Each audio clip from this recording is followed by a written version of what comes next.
The Portfolio Composer, episode 230. You're listening to the Portfolio Composer podcast with your host and coach, Garrett Hope, where he teaches you what it takes to master the business end of writing music through mindset, marketing, and business skills. Make sure to sign up for the newsletter at theportfoliocomposer.com for exclusive offers, business insights, and information not shared on the podcast. And now, for this episode of the Portfolio Composer. Knowing that someone is a good person is just as important as, is the music good? Particularly if you're going to be in a relationship where you're commissioning something, there's going to be so much communication back and forth. You want to know that it's going to be a good working relationship and that you're going to be able to work together harmoniously.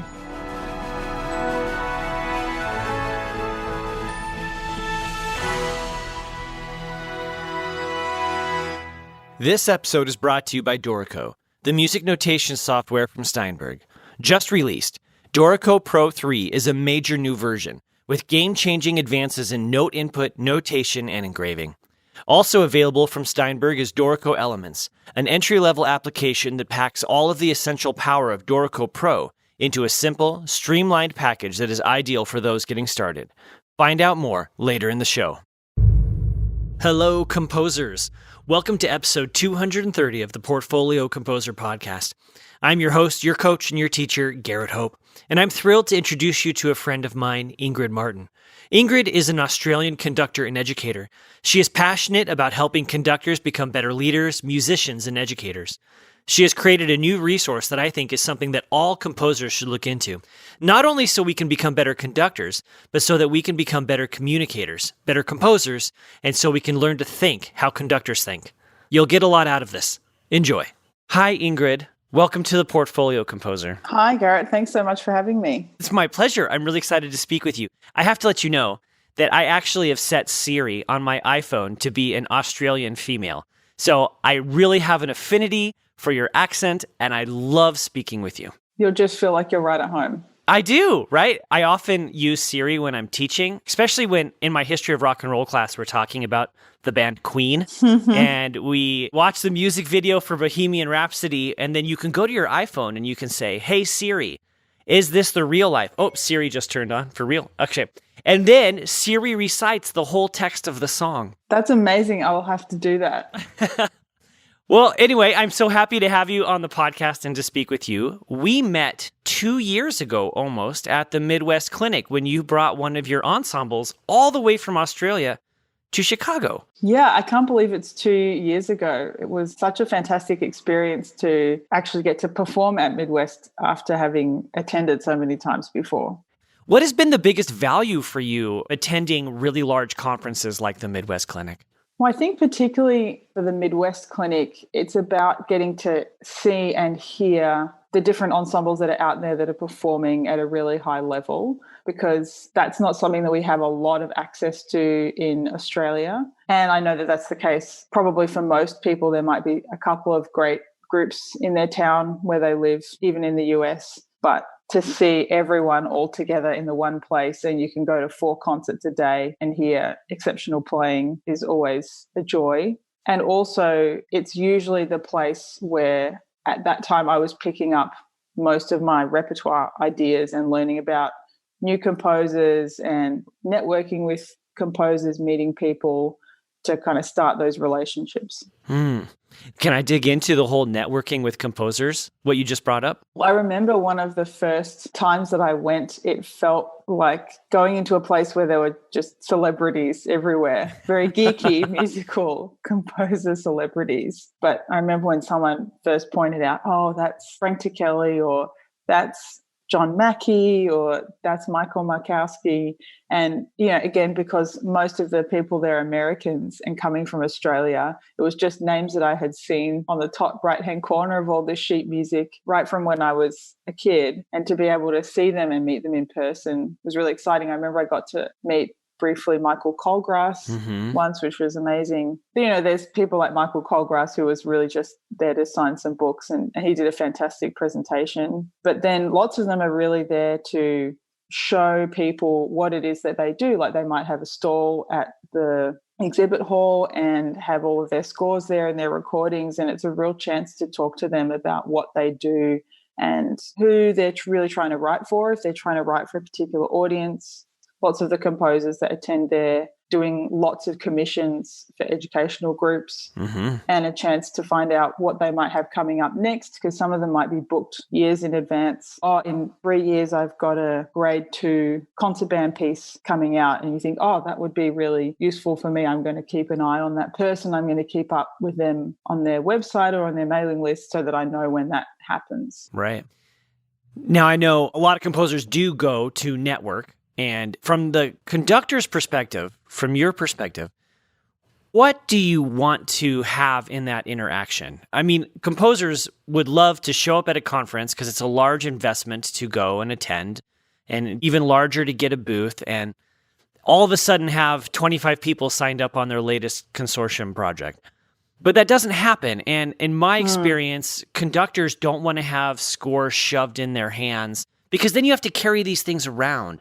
So what is the kind of ideal networking or happy to meet you kind of interaction? I think it's really about making a personal connection. If I think about the composers, either ones that I've met there or ones that I've worked with frequently, it's really because we know each other as people and we trust each other. So even if it's as simple as, well, we don't know each other at all, maybe this is outside the booth context, but maybe I've seen this composer online and kind of interested in their work, to even just say, could we have coffee and just have a chat for half an hour and find out more about each other? I know that this is not how everyone works, but for me, knowing that someone is a good person is just as important as, is the music good? Particularly if you're going to be in a relationship where you're commissioning something, there's going to be so much communication back and forth. You want to know that it's going to be a good working relationship and that you're going to be able to work together harmoniously. I'm still struggling to kind of know, like, what can we say to composers that will help them get to that point where they can just delve into a relationship? And I know that's hard because it takes two people to interact. But what do composers do, I guess? Let's kind of start with the negative. What do composers do that make it hard for you to get to some sort of level of trust or to want to develop a relationship with them?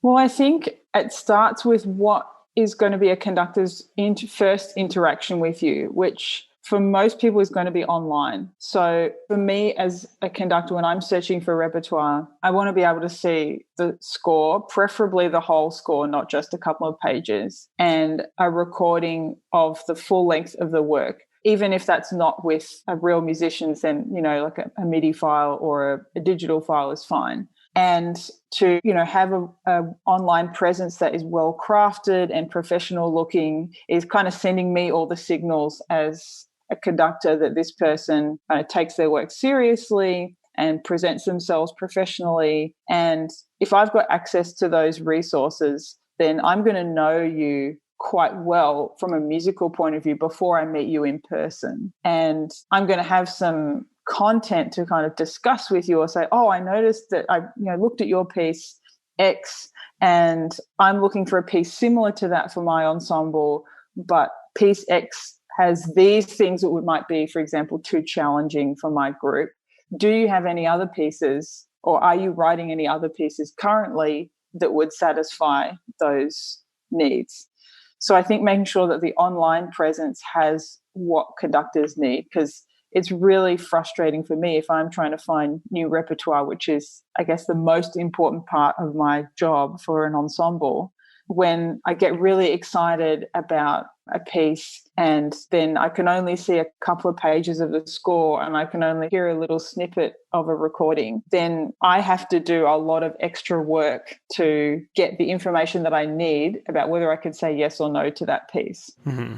I had an interesting kind of variant on that experience a couple of days ago, actually. Really? Where I was on a composer's website and I listened to the recording and it was really engaging. I listened to the piece all the way through. There was no score sample, but it was I could buy the score. And I liked that piece so much that I did email the composer and said, because it wasn't clear, that was the other thing, whether the score was a PDF or a print. And obviously in Australia, post takes a long time. So for us in places other than the US, our preference would be for a PDF score, whether it's to preview or purchase. And so I emailed the composer and said, if I buy the score, is it a PDF? Can I get it straight away? And the composer got back to me within 24 hours and said, yes, because you're in Australia, I'm happy to send you a PDF. And I really want to know more about that piece. And I'm kind of so committed and so interested in that piece. I'm happy to spend the money on the score, even though there was no perusal score online. But there might be other pieces that, like, I need that perusal score to get me over the hurdle of, am I interested enough in this piece that I'm going to pursue it further? In your opinion, even MIDI renderings are acceptable? Like, that's a big hurdle for so many composers. And I have all these pieces I've written that have been commissioned and premiered, but those premiere performances are often full of mistakes, or they're by very young ensembles. So they sound like young ensembles because that's what they were written for, without the polish. Which is better, to put up that live recording with real humans with imperfections, or to put up this idealized MIDI recording? I think you can have both on your website, as long as it's really clear what they are and where they're coming from. Because I think having the recording of the premiere performance kind of shows some legitimacy. You know, you've had the piece performed by people. Conductors that are looking for your music know that those performances are not always exactly what you want, and that they often have mistakes and imperfections. And you can, I'm sure, find a way to indicate that, not to put down the people that have done the premiere performance, but to make it clear that this is not a perfect reference recording. Mm-hmm. I've heard lots of really high quality MIDI recordings. I'm not sure what kind of samples people are using. I don't know that end of the software, but I've heard some that are very convincing. So the more realistic you can obviously get your samples to be in that MIDI recording, the better. And how do you feel about the scrolling video that shows the score at the same time? That's kind of a fad right now. I've used that on a couple of websites in the past. I think I prefer having, some kind of PDF or document viewer that I can scroll through myself in my own time, because I might be listening to the recording and follow along in real time for a while. And then I might flip ahead a few pages to kind of get an idea of what is the form of the piece. And then I might scroll back again. So my interaction with the score is not linear compared to my linear interaction with the audio. Interesting. At some point, I might want to have a second conversation with you and some other conductors about the whole print-on-demand issue. And what I mean, like you just said, it's more convenient and easier for you to receive PDFs, but there's all these paper size issues that come into play, and then the cost of things. So I do want to have that conversation with you, but we're going to shelve that for another interview. Sure. Because I think that's some really valuable information that composers need to know. And I am curious about too. Well, what I want to talk to you about now is kind of your new project. Tell us about Conducting Artistry. So Conducting Artistry is an online platform for people to develop their skills as conductors. Because one of the things that I realized was, if you wanted to get better at conducting once you'd maybe finished your undergrad degree, was, you could either take a summer class that might be a week-long, a symposium or an intensive, or you could basically do a master's program, and there wasn't really much in between to help people get better at their conducting. And whether you're a composer that wants to be able to conduct your own works or workshop your own pieces with an ensemble, or you're a high school ensemble director, there's nowhere that you can really go to get ongoing professional development to improve what you do on the podium, as well as all the other things that conductors do that are not just waving the stick. And I think that's a really great skill for composers to have.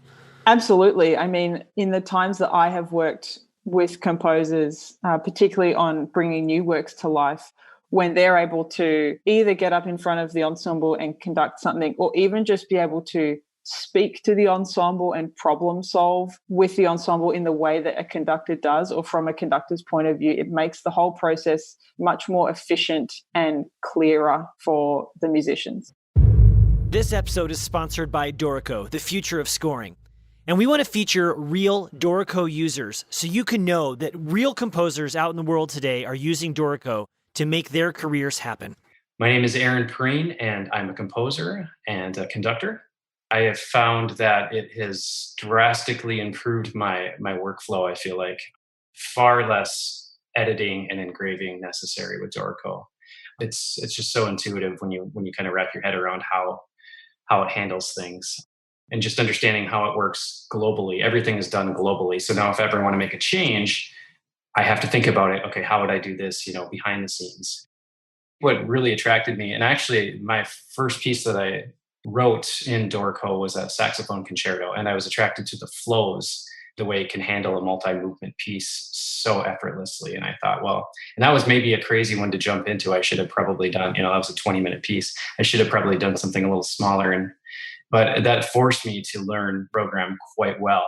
So I had to learn many, many, many things in the midst of that one. But there's a great forum, and there's just a lot of support online. Anytime if you have a question, there's people you can reach out to that you'll get answers.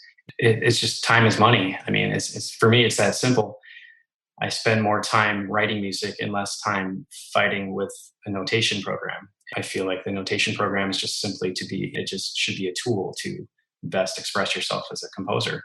If you're actually in the middle of a piece, I feel like it's so much easier in Dorico to make quick changes as far as like inserting music, moving music around, the use of all the filters. I mean, there's just a variety of things that I feel like it frees you up, and you can still, you're not set in stone. You're not committed to a meter. You're not committed to, really anything. Where I feel like other programs I felt kind of locked in, and it was a big undertaking. If I wanted to change, I want this to be a 3/4 bar here, and I want to move this phrase by, half note or whatever. I feel like in Dorico it's so much more fluid.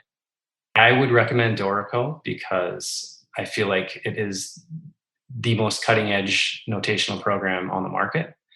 What is most amazing maybe is just the rate at which this program has grown up and matured over these past few years. And to me, that's the most exciting, because there's really no perfect program on the market yet. To me, this is as close as I've found. There's things I'm certainly looking forward to that I know will be in future editions, but just the speed at which they've handled those things is pretty incredible. So I would definitely recommend. The kind folks at Dorico have set up a special webpage so you can go and download a free 30-day trial copy of Dorico. So go and do that. I have been using the program and I'm absolutely in love with it. Go to www.steinberg.net/TPC. What are some of the most common conducting issues you have seen working with composers, or even any non-conductor? I think one of the biggest ones is not breathing. So if you watch of great conductors working, you'll see that they're breathing not only at the beginning of the piece, but really at the beginning of every phrase. And that's particularly important for wind and brass players, but also string players. Because the moment that we kind of clamp our mouth shut as a conductor, it not only makes it very difficult for the ensemble to breathe naturally and kind of breathe in what the music is doing, but it also blocks off our emotional communication with the ensemble. And really so much of what we're trying to do as conductors is be expressive and communicate non-verbally. So being blocked off is very unhelpful to us. So I have a job as a church musician, and part of my role is to conduct the choir. And I have found, and I've done some instrumental conducting at the college level before too, but I sway a lot, and I feel not that I'm up and down, but I'm backwards and forwards and left to right. Mm-hmm. And is that a common problem, or is that an issue? Like, I feel like at some points it gets in the way of my expressivity, even though I'm trying to be more expressive. Yeah, so that is a very common problem. And Usually it's to do with a couple of different things. So one, it could be that if your feet are not parallel to each other and you have one foot in front of the other, that can definitely contribute to you swaying backwards and forwards, probably more than side to side. Also, if you have your knees locked, our body doesn't like that sense of being really tense when you have your knees locked back. And so often the side to side or the forwards and backwards happens even when we're not aware of it, simply because we're trying to kind of relieve maybe even some unnoticed discomfort from having our knees locked back, because that puts a lot of tension on the lower back. The other thing that causes the swaying is it might be that there's a particular motion in your conducting that kind of pulls your whole body to one side. So maybe if you're in 4/4, every time you conduct beat 2, it kind of pulls your whole body to the left-hand side. And that is what ticks off the sway to the left. And then when you go the other way, it kind of leans you over to the right. Or it might not be in the beat pattern. It might be when you cue to a particular side of the ensemble. And it's just that change in the balance of your body and the gravity that it starts you off, your pendulum off of you swaying back and forth. I can see that. Yeah, especially if you're cueing on the offbeat or on unusual parts of the measure too. Yeah, because often this swaying happens in a way that is disconnected from the tempo of the music. So if you turn the sound off on a video of you conducting and you just tapped when you saw the direction change on the swaying, it's usually much, much slower than the speed of the music. And it can be completely disconnected from bars, from phrases. It's just this independent motion. And that's why it can be distracting for the ensemble. Because if you're a player or a singer and you're looking up at the conductor, you're kind of looking at a moving target if the conductor is swaying around. So there's a couple of ways that you can solve that problem. One is if you stand with your back against a wall and practice conducting, that can be really useful in helping you understand if there is a particular motion that tips you off, because you have the feedback of feeling the wall against your back. And you can feel when that swaying starts. And if you've got noisy clothes, you can probably hear it as well. And the other thing that you can do is conduct lying on your back on the floor, which seems really weird. Don't do that with the ensemble. But in the privacy of your own home or practice room, if you're lying on your back, that can also help you if you're used to leaning forward at the hips. Like some people kind of hunch over when they're conducting, which is usually because they're trying to look down at the music stand. And yeah, if you conduct while you're lying on your back, that can help you understand what are the triggers to you leaning forward and feel what it's like to just maintain uprightness and also not be able to shift the weight on your feet to do the side-to-side swaying. I'm going to have to try those things. Most of us who went to music school had to take a required like conducting 101 where you learn the basics. And most of that class, as far as I remember it, was learning how to do the beats well and then cueing with the left hand. And then a lot of these music students go on to become music educators, or sometimes, like myself, we become composers who occasionally stand in front of ensembles, and we rely on these fundamentals, and I know they're important. And why should we go the next level to continue gaining in this skill? What would that do for us? Why do we need to move forward as conductors? Well, I guess it comes back to, for your audience as composers, what are you trying to do? You're trying to express something and get that to be shared with an audience. And if you're writing conducted music, the conductor is really the conduit for that expression. And if there are things that the conductor is not showing or not bringing out of the music, then there's no way that's going to get to the audience. So as conductors, we all need to have the tools to be able to be expressive as possible. And it's really about expanding our vocabulary, just like as a composer, as you develop, you deepen and broaden your musical and compositional vocabulary. As a conductor, it's about expanding your vocabulary of gestures and ways to show particular things. Because all those basics that we learn in an introductory college class, like how to conduct 4/4 and how to cue with the left hand, that's useful, but that's kind of like just learning your ABCs. Right. So knowing how to show even something as simple as a crescendo or a diminuendo, or being able to show different articulations, is going to give your conducting much more clarity. And when your gestures are clearer and more precise and expressive, it means that you have to talk less. So it's much more efficient. Ha. I like that idea. I obviously need to continue my conducting studies, which is why I'm so excited that you're putting your resource out into the world. Yeah, so what we have on the website, because obviously like a composer, the job of conducting is not just when you stand up on the podium for the rehearsals or the performance. So at Conducting Artistry, there's a blog, and the blog covers everything from rehearsal techniques to repertoire selection to score study techniques, questions that people ask, even things like communicating with maybe its parents if you're working with a school, or giving a pre-concert talk, which is something we commonly have to do as composers and conductors. And we have a YouTube channel where we have a whole lot of short videos that are kind of tips about your conducting. So the thing we just talked about, the U beats and the V beats, that's on one of our short 30-second videos. Do you want to get more clarity in your articulation? This is how you can achieve it. And then we also have online courses. So we have one online course at the moment called Conducting Boot Camp, which would be similar to what you took in your college beginning conducting course, but going into much more fine-grained detail of, do you have this particular problem with your ensemble or your conducting? This is how you solve it. And it's all broken down into short videos. The longest are about 8 minutes, but most of them are between 2 and 5 minutes. So it's the kind of thing, if you're busy, like maybe you're teaching at college or you're teaching at a school, that you can just watch that video in your lunch break and then go and do that in your next rehearsal straight away. Because I think for learning anything, the most important thing is that we're able to put it into practice and apply it. And so the course is really designed to be constantly applying what you're learning.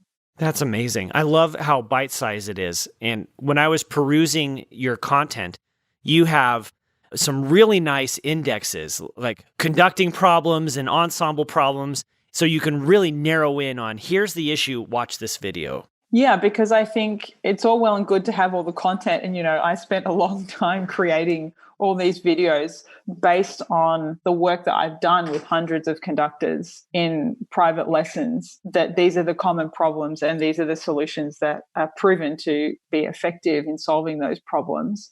But if you're just looking at this massive information, it's hard to know where to go. So I really wanted there to be an easy way for you to navigate the content. And then maybe that also starts off your natural curiosity of, oh, that thing looks interesting. I'll see what that one's about. I love it. I love it. So where can people go to find Conducting Artistry? So they can go to www.conductingartistry.com. And once you get to the front page, you'll see Learn, Read, and Listen, which is for our courses, the blog, and also the podcast. Yeah, tell us about your podcast. We haven't spoken about that yet. Yeah, so the podcast for Conducting Artistry, again, was thinking about what are conductors doing and what do they need to know. So most conductors are really busy. Most of them are teaching and don't have much time. So I thought that the podcast was a great format to be able to communicate some learning while they were on the go, commuting to work or just getting around. Maybe they're walking the dog.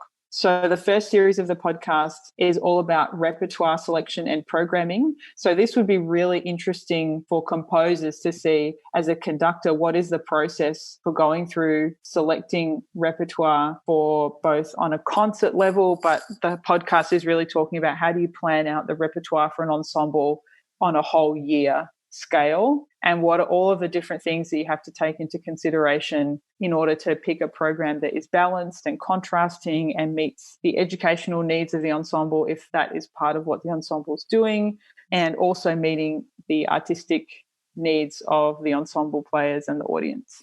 I just subscribed right now. Fantastic. So now you've got one more listener. Excellent. Yeah. So the other thing we did with the podcast is because there's a lot of things in there that are practical activities, like, okay, you're going to plan out your repertoire for the year, so you need to know what are the goals that you have for your ensemble. So we also have a free course, which is all the downloads and resources that are discussed in the podcast, and that's all free. Okay, I hope everyone who's listening to this interview goes and checks it out. And it really is valuable to get inside the mind of the conductor. Like you said, to understand what are conductors thinking about when they choose their repertoire. It's more than just a themed concert, and it's more than just finding the appropriate difficulty level. There's lots. I mean, I'm going through the process at the moment with a couple of ensembles, and there's so much incredible music out there, and there's so many incredible pieces that you end up having to kind of toss because of some minor reason. Like one of the groups that I'm programming for at the moment, we don't have much percussion equipment, and I really want to program a lot of new music, but a lot of it I kind of have to just put aside. Like it might meet every single other criteria, but it's got too much percussion. We can't afford to hire that much gear in, and then it just goes on the pile. And I keep a record of it because I think it was an awesome piece. But even just things as simple as those practical considerations are at play most of the time. Right. So here's a question I love asking the guests on the show. What is one thing that anyone who's listening to the podcast today could do to help them become a better communicator on the podium? So the one thing that they could do would be to think about when they are communicating, what is the emotional content that they are communicating to the ensemble, and being willing to wait for that to come to them in that moment when they're about to communicate, whether that's conducting or speaking, and really personally connect with that emotional content, and then to breathe in whatever that feeling is. So maybe, let's say it might be a piece about anguish, to really inhale that anguish as you lift your arms for that gesture. Or if you're anguished about something that happened in the rehearsal and you're communicating that to the ensemble, but to just make that emotional connection and try and infuse our gestures with the emotion of the music, because that's going to make it more personal, more expressive, and more meaningful and believable for everyone in the room. Well, Ingrid, it has been wonderful to speak with you. I appreciate your time. I'm really glad that you've created this resource. I think you made it for conductors, but this is one of those secret tools composers can add to their toolboxes to help them become even better at what we do, which is writing music. And I'm grateful for you and this content. Well, thanks so much for having me on, Garrett. And I would be really fascinated to hear from composers what they think of the resources and what they would like to see that would be useful, what we as conductors can help composers do as well, because we're all in this together. Yes, we are. All right. Thank you so much. And I'm serious about having you back for a round 2 so we can discuss more of the nitty-gritty details about publishing and music purchasing and all that stuff too. Yeah, that would be great. I would love to do that. This episode of The Portfolio Composer has been supported by Dorico, the music notation software from Steinberg. Whether you're a composer or arranger, a teacher or student, working in music engraving and publishing, or working in producing music for media such as film, TV, and games, Dorico is the tool for you. Dorico comes in 2 versions: Dorico Pro for professionals, and Dorico Elements, providing the perfect introduction to the world of scoring. Whichever version you choose, you'll be using software packed full of smart features that produces beautiful results completely automatically, allowing you to get music on the stand more quickly than with any other software. You can bring music into Dorico from your existing software using Music XML or MIDI, and you can try Dorico out completely free of charge for 30 days by downloading a trial version from dorico.com/TPC. Try it today.